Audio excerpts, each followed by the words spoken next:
For some analysis on the Russian hacking story, as well as the deteriorating situation in Syria, we're joined by former Obama National Security Advisor Tom Donilon, Washington Post columnist David Ignatius, and CBS News Foreign Affairs correspondent Margaret Brennan. David, I want to start with you. On the one hand, you have a president who is saying that he's going to retaliate against the Russians. You have this consensus in the intelligence community. The president-elect doesn't even believe the beginning premise, which is that the Russians were involved. What do you make of that pretty big gulf? Well, I was struck during Kellyanne Conway's comments just now, as I have been by Donald Trump's comments for weeks and months, by his reluctance to do what typically happens in national security matters, which is to seek some kind of bipartisan unified consensus. The obvious thing for Kellyanne Conway to say and Donald Trump to say is, I want a full congressional investigation by a bipartisan panel so the American people will know the facts.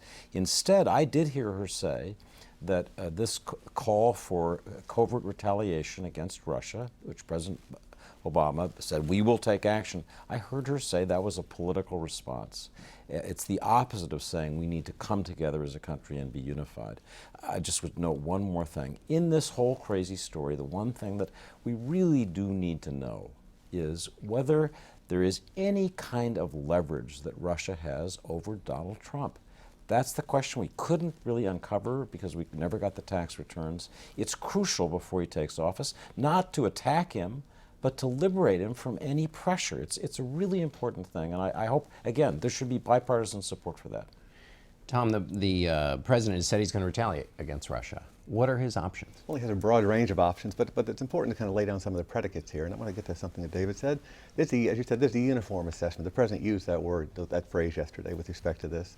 The DNI, the head of the National Security Agency, and private sector firms. You know, I spend a lot of time in this area, right? We just delivered a report to the president on cybersecurity. All agree with high confidence that in fact that Russia actually hacked and released this information for an effort to try in some way to affect the election, right? So it clearly should be investigated. And the investigation should put forward to the Congress, as they prepare to investigate, and to the American people, what the facts are, to get underneath these issues of intent, and to try to come up with ways in which we can facilitate efforts to prevent this from happening in the future. I think this is part of a broader effort by Vladimir Putin since he came back into office in the spring of 2012 to undermine Western institutions and Western confidence and to split allies. So it's a broader strategic question, I think, that needs to be addressed here, and that includes, I think, really kind of shoring up some of these Western institutions. On the response that you asked me about, is that he has a broad range of responses, both in the cyber area, but also in the non-cyber area. The United States has an awful lot of leverage in the financial world, for example, and in the monetary world. Where it could act. So I think that that he'll consider all these, and again, I think it's a pretty broad range of responses. And I thought it was interesting because while I heard all the same things you did from Kellyanne Conway, she also said, we want sanctions that work. Yeah. I'm not sure if she means sanctions in this case or if that was a condemnation of the financial sanctions that the U.S. already has on Russia, but Republicans like Lindsey Graham are calling in the new Congress for some kind of pressure. And the administration now is looking at tightening some of those sanctions on financial punishment, essentially, on senior leaders of the GRU, Russia's main intelligence arm. The problem is that's punitive, it's not prohibitive.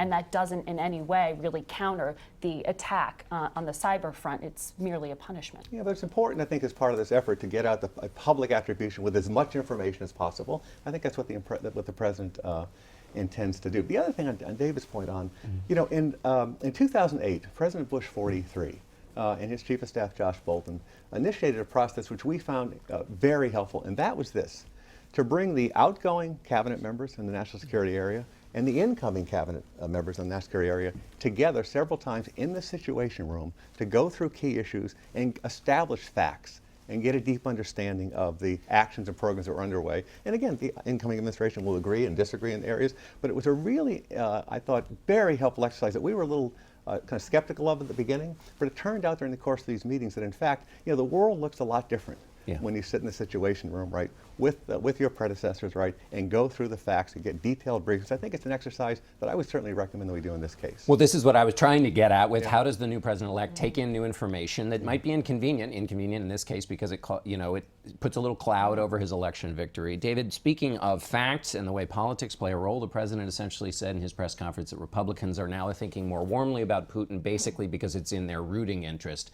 as Republicans. What do you make of that assessment? And do you think Republicans are, because Donald Trump has a warmer view of Vladimir Putin, actually shifting, or where do things stand? I think Republicans so mistrust Barack Obama that if Barack Obama says Putin is terrible, there will be some Republicans who just take the other side. I thought that the most powerful thing that the president said in his farewell news conference was Russian covert actions against us during our election season have been successful to the extent that we are a divided country. We are a soft target. We're the ideal target for this kind of thing because it's just so easy to push us further apart. The president was pleading almost, as he has now for several years, to come together. Again, this is the challenge for Donald Trump, is to say to the country, we're too divided. On this issue, we need to come together as we assess Russia's intents on every issue. Yeah. Margaret, I want to switch to Syria. What did you make of the president? The outgoing Secretary General of the United Nations said Aleppo now, the rebel stronghold, is a synonym for hell. What did you make of Barack Obama's wrestling with that at his press conference? His language couldn't be more different than John Kerry, comparing it to the 1995 Srebrenica genocide days before, Kerry using and coming very close to saying this is outright ethnic cleansing. President Obama said, yes, I do feel some responsibility as leader of the free world when I see this kind of mass killing, particularly he called out the images of children that deeply trouble him. But then he also stepped back and said, I don't have blood on my hands. That's Iran. That's Russia. That's the Assad regime. So he went back to that argument of what his critics call the straw man argument, that short of military invasion, American boots on the ground, there's simply nothing the United States can do. The White House is very sensitive on this topic because keep in mind, President Obama is the very first American president to say prevention of mass atrocities is a national security priority. And he is seeing that happen. And what he's authorized to this point are largely inconsequential diplomatic initiatives backed with no real leverage. Secretary Kerry has even characterized it as weak diplomacy, though it's continuing to go on. All right, Margaret, thanks so much. Thanks to both of you, and we'll be right back in a moment.